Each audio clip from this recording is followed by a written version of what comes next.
దాస్ గారు, దీంట్లో రాజకీయ పాత్ర ఏమన్నా ఉందా? ఎస్సీలకి ఏం లేదంటే ఎస్సీ ఎస్టీలకి రాజకీయ పాత్ర అనేది కదా, ఆఫీసర్లు వాంటెడ్లీ కావాలనే రామ్మోహన్ రెడ్డి సార్ గారు చేశారనేది మాత్రం చెప్తున్నారు. 7 మంది రెడ్డిస్ని ఆయన సోమవారం నాడు బదిలీ చేసింటే మరి మంగళవారం వెంటనే ఇక్కడికి వేసినారు.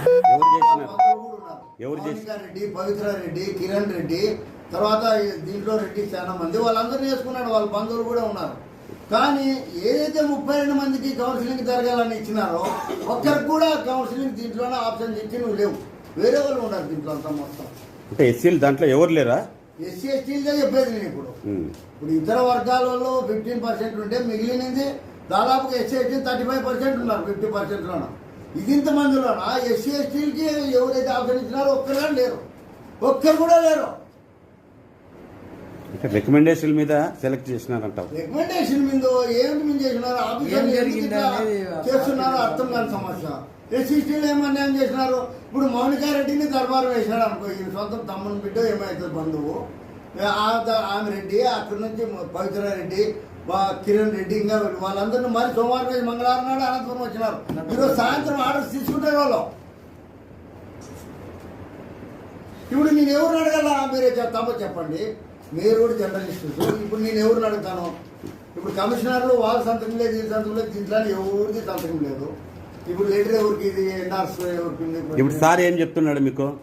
అంటే నాదొకరిదే పాత్ర లేదు, ఇంకా కమిషనర్లు ఉన్నారు, వాళ్ళందరూ ఉన్నారు, నేను ఒకటే కాదు అని అంటున్నాడు. ఇప్పుడు నువ్వు ఒకటే కాదంటే ఎవరికి సంతకం లేదు? ఇప్పుడు నీది ఒకటే ఉంది దీంట్లో లెటర్ అంటే ఇప్పుడు సంతకం లెటర్ చేసిండేది ఇప్పుడు ఇచ్చినారు అంటే వీళ్ళు కూడా ఉన్నారు అంటే కరెక్టే. ఆయన మొదట వీళ్ళందరూ ఉండే లెటర్స్ ప్రొసీడర్ అందరికి పంపిణీ చేయాల్సి ఉంటుంది. అట్లా కాకుండా ఆయన లెటర్ ఒకటే. బదిలీల ప్రక్రియ ప్రారంభించిన క్రమంలో పుష్ప కన్వెన్షన్ హాల్లో జరిగిన సచివాలయాలకు సంబంధించి అనంతపురం అర్బన్లోన దాదాపుగా 32 మంది ఎస్సీస్టీలకి పూర్తిగా మరి రామ్మోహన్ రెడ్డి గారు అన్యాయం చేసినట్లు వాళ్ళ ద్వారా లెటర్ ఉంది కాబట్టి ఆయన దగ్గరకు వచ్చి ఈరోజు రామ్మోహన్ రెడ్డి గారిని అడిగినాం. రామ్మోహన్ రెడ్డి గారు నాది ఒక్కందే తప్పు లేదు, కమిషనర్స్ కూడా తప్పు ఉందని చెప్పని ఉంటున్నారు. ఇప్పుడు కమిషనర్స్ తప్పు ఉంటే లెటర్ ఉండాలి ఆయన దగ్గర. కానీ రామ్మోహన్ రెడ్డి గారి పేరు మీదే లెటర్ ఉంది కాబట్టి ఆయన్నే అడిగినాం. ఎందుకంటే ఆయన చదివి సూపరింటెండెంట్ ఇంజనీర్ అయింటే మేము కూడా ఆయన కంటే ఎక్కువ చదివిన వాళ్ళమే, మేమేం తక్కువ చదివిన వాళ్ళం కాదు. ఇప్పుడు నేనేమన్నా పొరపాటు చేసి ఎస్సీ ఎస్టీలకి జవాబు ఏమన్నా మీరు తప్పు చేసినారంటే నేను ముక్కు రాస్తాను.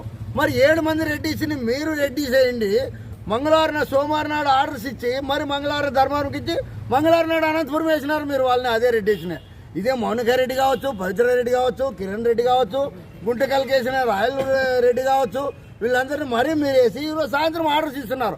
తప్పు మీరు చేసి నేను ఒక్కడే కాదు ఇంకా 2 కమిషనర్లు అంటే వాళ్ళు కూడా తప్పు చేసిన వాళ్ళు బాధ్యులు అవుతారు. ఎస్సీ ఎస్టీలకు మోసం చేసిన వాళ్ళు ఎవడు బాగుపడే పరిస్థితి లేదు. రామ్మోహన్ రెడ్డిని గారిని వదిలే ప్రసక్తే లేదు. రామ్మోహన్ రెడ్డి గారి విషయంలో ఈరోజు సాయంత్రం కలెక్టర్ గారిని కలుస్తాం. నేను ఎస్సీ ఎస్టీ మానిటరింగ్ కమిటీ ఆధ్వర్యంలో కలుస్తాను. తప్పు చేస్తే నేను అంబేద్కర్ విగ్రహం దగ్గర ముగ్గురు వస్తాను. తప్పు వాళ్ళు చేశారు కాబట్టి వాళ్ళు ముగ్గురు ఎస్సీ ఎస్టీలు అందరూ ఎదురుగా కలెక్టర్ గారి సమక్షంలో అంబేద్కర్ విగ్రహం దగ్గర ముగ్గురు రాయాల. అప్పుడైతేనే కానీ ఎస్సీ ఎస్టీలు ఓర్చుకుంటారు. లేదంటే వాళ్ళు సస్పెండ్ చేసే వరకు మరి నిరంతరం ఎస్సీ ఎస్టీలకు న్యాయం జరిగే వరకు ఏదైతే ఈ 40 టౌన్లను ఇచ్చినారో 32 మంది ఎస్సీ ఎస్టీలకి వాళ్ళ స్థలాల్లోనో వాళ్ళ ఆప్షన్ పెట్టుకుని దాన్ని ఇస్తేనే మరి ఎస్సీ ఎస్టీలు ఈరోజు కమిషన్ ఎదురుగా నిలబడతాం. లేదంటే రామ్మోహన్ రెడ్డి గారు కావచ్చు, ఇంకా ఉన్న 2 కమిషనర్లు బాధ్యత ఉన్నారు వాళ్ళని కూడా కావచ్చు, వాళ్ళని కూడా వదిలే ప్రసక్తి లేదు. రేపు కలెక్టర్ ఆఫీస్ ముందు ధర్నా కాదు, కలెక్టర్ బంగ్లా ముందు ధర్నా చేస్తాం. కలెక్టర్ బంగ్లా ముందు రాసి పెట్టుకోమని చెప్పు రామ్మోహన్ రెడ్డిని, కమిషనర్లు కూడా రాసి పెట్టుకోమని చెప్పినాను. కలెక్టర్ బంగ్లా ముందు అంటే కలెక్టర్ బంగ్లా ముందు చేస్తాను. 1,00,000 మంది పోలీసులు పెట్టుకోమని చెప్పు. 1,00,000 మందిని నేను చేయకోకుండా నీ తండ్రికి తప్పు పుట్టినాను రేపు కలెక్టర్ బంగ్లా ముందర. ఎస్సీ ఎస్టీలకు అన్యాయం చేస్తారా మీరు? 7 మంది రెడ్డిస్ని నీ వాళ్ళని వేసుకుంటావా? నీ తమ్ముడు కూతురు వాళ్ళని వేసుకుంటావా? ఎస్సీ ఎస్టీలకు ఎందుకు అన్యాయం చేస్తాడు? ఎస్సీ ఎస్టీలే కాకుండా బీసీలు ఇంకా 47 మంది దాంట్లోనే ఉన్నారు. దీంట్లోనే వాళ్ళ సంగతి పక్కన పెట్టేద్దాం. ప్రపంచమంతా మేము చేయలేం, ఎస్సీ ఎస్టీలకు చేయగలం. ఎస్సీ ఎస్టీలకు అన్యాయం జరిగింది, న్యాయం జరిగే వరకు రేపు కలెక్టర్ గారు బంగ్లా ముందర భారీ ఎత్తున ధర్నా చేస్తామని సందర్భంగా పాత్రికేయ మిత్రులకు మీరు కూడా సహకరించాలి. ఇంతవరకు నా 32 ఏళ్లలో మీరు అందరూ బాగా సహకరించారు. భవిష్యత్తులో కూడా మీరు సహకరించి ఈ ఎస్సీ ఎస్టీలకి అన్యాయం జరిగే విషయంలో 5 సంవత్సరంలో నరకయాతన పడి ఎక్కడెక్కడో దూర ప్రాంతాలు పనిచేసిన వాళ్ళకి అనంతపురం రావాలని ఆప్షన్ పెట్టుకుంటే ఒక్క టికెట్ ఇవ్వకుండా వాళ్ళ బంధువులకి ఇచ్చుకొని మొన్న సోమవారం ఇచ్చి ఈరోజు అనంతపురంలో చేరినారు. వాళ్ళందరినీ తీసేసి మరి ఎస్సీలకు కూడా పెట్టుకున్న ఆప్షన్స్ ఇవ్వాలని చెప్పని ప్రధానంగా విజిలెన్స్ మానిటరింగ్ కమిటీ ఆధ్వర్యంలోన అదేవిధంగా ఎంఆర్పిఎస్ ఆధ్వర్యంలోన మీ ద్వారా మీరు తప్పకుండా మా సహకరిస్తారని నమ్ముతున్నాం. మీరు మరొకసారి మీ ద్వారా విజ్ఞప్తి చేస్తూ తప్పకుండా ఎస్సీలకు న్యాయం జరగాలని విజ్ఞప్తి చేస్తున్నాం. జై భీమ్, జై మాదిగా.